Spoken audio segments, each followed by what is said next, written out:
NEET exam நேத்தி complete ஆயிருந்தது. So கெமிஸ்ட்ரியை பற்றி detail analysis பண்ணுறதும் இல்லாமல் இதனால நம்மளுக்கு கட் ஆஃப் இந்த வருஷம் அதிகமாகுமா கம்மியாகுமா அப்படின்றதையும் சொல்லிட்டு பசங்க எல்லாருக்கும் நடுவில் இருக்க ஒரு பெரிய கொஷின், சார் நான் ட்ராப் எடுத்து படிக்கலாமா, நான் ஒரு வருஷம் டைம் எடுத்து படித்து எக்ஸாமை கிளியர் பண்ணவா, ஏன்னா எனக்கு டாக்டர் ஆகணுன்றது கனவு அப்படின்ற யோசனையில் இருக்க பசங்களுக்கும் கிளியர் கட்டாக சொல்ல போகிற எல்லா விஷயத்தையும் ஸோ கவனமாக கேளுங்க. கெமிஸ்ட்ரி பேப்பரை பார்த்தோம் அப்படின்னா ஃபர்ஸ்ட் 2025ல போன வருஷம் பிசிக்ஸ் வந்து டஃபாக வந்திருந்தது. ஸோ அதனால நான் கூட நம்ம கிளாஸ் எல்லாத்துலேயுமே பார்த்தீங்கன்னா so JE mains JE advance questions எல்லாம் கூட சால்வ் பண்ணியிருந்தோம். ஆனால் நேத்தி கொஷின் பேப்பரை பார்த்தப்போ எல்லாமே கிட்டத்தட்ட டைரக்ட் கொஷின். அவங்க நிறைய ஸ்டேட்மெண்ட்லாம் கேட்டிருந்தாங்க, இன்கரெக்ட் ஸ்டேட்மெண்ட் எது கரெக்ட் ஸ்டேட்மெண்ட். ஆனால் அது எல்லாத்துலேயுமே பார்த்தோம் அப்படின்னா யோசிக்கவே தேவையில்லை, ரொம்ப ரொம்ப பேசிக்கான விஷயத்தை வச்சு என்ன பண்ணிட்டாங்க, இன்கரெக்ட் ஸ்டேட்மெண்ட்லாம் ஃப்ரேம் பண்ணியிருந்தாங்க. அதே மாதிரி நிறைய மேட்ச் டைப் கொஷின்ஸுமே பார்க்க முடிஞ்சிருந்தது. ஆனால் நம்ம எல்லாருக்குமே அது தெரியும், கோஆர்டினேஷன் காம்ப்ளெக்ஸ் ஹைபிரிடைசேஷன்னா கண்டிப்பாக மேட்ச் டைப் கொஷின்ஸ் தான் வரும். ஸோ என்னை பொறுத்த வரைக்கும் பேப்பரில் 45 கொஷினில் பார்த்தோம்னா கிட்டத்தட்ட 40 கொஷினே டைரக்டாக தான் இருந்தது. இருந்தாலும் ஸ்டூடெண்ட் பெர்ஸ்பெக்டிவ்ல நான் டிஸ்கஸ் பண்ணி நிறைய ஸ்டூடெண்ட்ஸ் நேற்று நைட்டு டெலிகிராமில், வாட்ஸ்அப்பில், இன்ஸ்டாகிராம்லலாம் சொல்லியிருந்தாங்க. ஸோ எல்லா ஸ்டூடெண்ட்ஸும் என்ன ஃபீல் பண்ணுறாங்க அப்படின்னா ஈஸி டு மாடரேட், கெமிஸ்ட்ரி டஃப்லாம் சொல்ல முடியாது சார் அப்படின்னு தான் ஃபீல் பண்ணுறாங்க. யாருக்கு பேப்பர் ரொம்பவே ஈஸியாக இருந்திருக்குன்னா ஆல்ரெடி போன வருஷம் எக்ஸாம் எழுதி ட்ராப் எடுத்து படிச்சிருப்பாங்களே அவங்க எல்லாருக்குமே ரொம்ப ஈஸியாக இருந்தது. இப்போ 12th முடிச்சுட்டு உடனே எக்ஸாம் எழுதின பசங்க மாடரேட்னு சொல்லியிருந்தாங்க. அது எதனால அவங்க மாடரேட்னு சொன்னாங்கன்னா நம்மளுக்கு எக்ஸாமுக்கு ப்ரிப்பேர் பண்ணுற போர்டு எக்ஸாம் நம்மளுக்கு ரொம்பவே இம்பார்ட்டண்ட்டாக இருந்தது. அந்த ஒரு 3 மாதம் நம்மளுக்கு அதுலேயே போயிடுச்சு போர்டு எக்ஸாம் ப்ரிப்பரேஷனில். ஸோ இருந்தாலும் இந்த பேப்பர்ல என்ன தெரிஞ்சுக்கிட்டோம் அப்படின்னா ஸ்டேட் போர்டு பசங்க, நம்ம தமிழ்நாடு ஸ்டேட் போர்டில் படிக்கிற பசங்களுக்கு ஏற்ற மாதிரி கொஷின்ஸ் எல்லாமே டைரக்ட் கொஷின்ஸாக இருந்தது.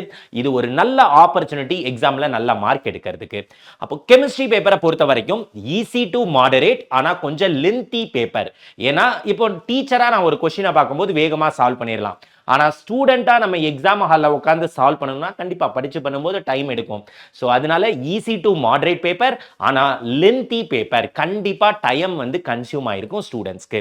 அதுலேயும் இன்ஆர்கானிக் கெமிஸ்ட்ரி டைரக்டாக நிறைய ஈஸி இருந்தது. பிசிக்கல் கெமிஸ்ட்ரியில் கால்குலேஷனை வச்சுலாம் எதுவும் கேட்கல.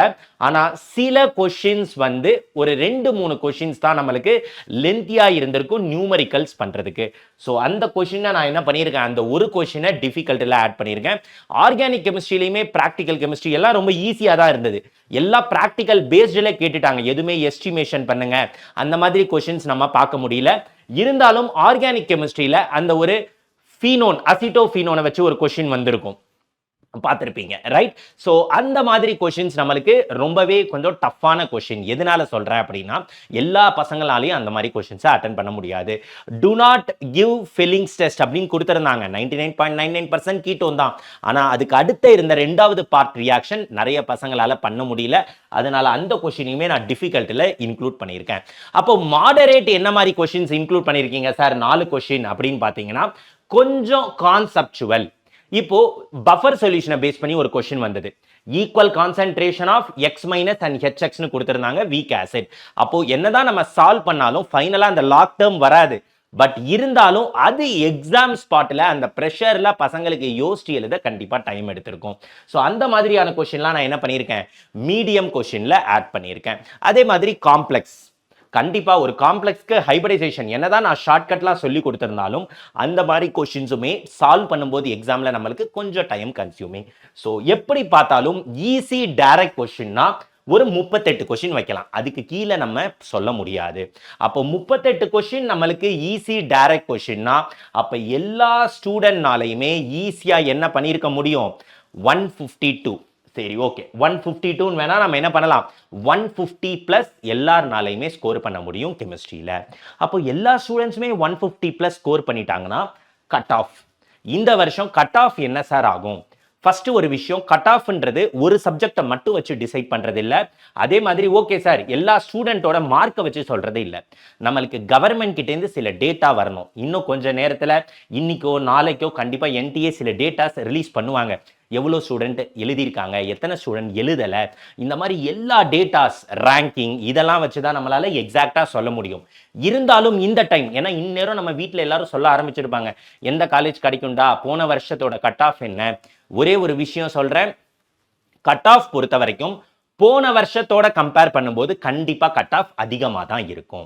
எதனால சார் அப்படின்னா, போன வருஷம் உண்மையிலேயே டஃப்பான பேப்பர் தான். ஆனால் இந்த வருஷம் கெமிஸ்ட்ரி ஈஸியாக தான் இருந்தது. ஃபிசிக்ஸ் சார் கிட்ட பேசினப்போ சாருமே சொன்னார் ஈஸி தான். பாட்டனி ஜுவாலஜி பசங்க எல்லாருமே எப்பயுமே பண்ணுறது தான், அதுலேயும் அந்த அளவு டஃப்பெல்லாம் இல்லை.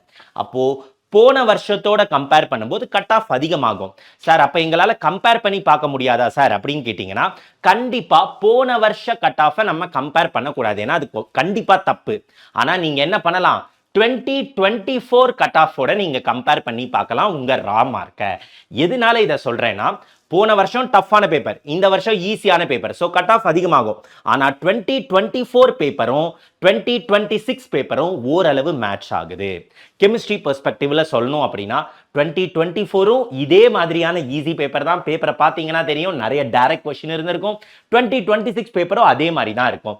அப்போ 2024ல நம்ம மார்க் என்ன இருந்துச்சு, ரா மார்க் என்ன, அதுக்கு என்ன காலேஜ் கிடைச்சிருக்கு அப்படின்றதெல்லாம் நம்ம பார்த்தோம்னாலே இந்த வருஷத்தோட கம்பேர் பண்ணி கண்டிப்பாக நம்மளுக்கு ஒரு ஐடியா கிடைக்கும். ஸோ ஐடியா உங்களுக்கு தெரியணும் அப்படின்னா நீங்க என்ன பண்ணலாம், 2024 கட் ஆஃபோட கம்பேர் பண்ணிக்கலாம். அடுத்து ஒரு பெரிய கொஸ்டின், சார் நான் டிராப் எடுக்கலாமா? நான் ஓப்பனா சொல்றேன், எஸ், கிடைச்சதை படிக்கிறதுக்கு பிடிச்சதை படிக்கணும் லைஃப்ல. பட் இருந்தாலும் டிராப் 1 இயர் அது சாதாரண டைம் இல்லை. ஓப்பனா சொல்றேன், கெமிஸ்ட்ரி டீச்சரா சொல்றேன், கெமிஸ்ட்ரி இந்த வருஷ பேப்பர் ரொம்ப ஈஸி, உண்மைதானே. 180க்கு 150 பிளஸ் எடுத்திருக்கலாம். நீங்க கெமிஸ்ட்ரியில 80 to 100 ஸ்கோர் பண்ணியிருக்கீங்க. ஈஸி பேப்பர் தான், ஆனால் வேற காரணத்தினால நம்மளால படிச்சிருக்க முடியாது. 12th போர்டு எக்ஸாம்ல ஃபோக்கஸ் பண்ணியிருப்போம், நிறைய விஷயம் இருக்கலாம். அப்படி உங்களால இந்த ஈஸி பேப்பர்ல 20 கொஸ்டின்லேருந்து 25 கொஸ்டின், மினிமம் 20 கொஸ்டின் நீங்க கரெக்டா எழுதிருந்தீங்கன்னா கூட ஆப்பர்ச்சுனிட்டியை விட்டுற வேணாம். கண்டிப்பாக நீங்கள் என்ன பண்ணலாம், ட்ராப் எடுத்து படிக்கலாம்.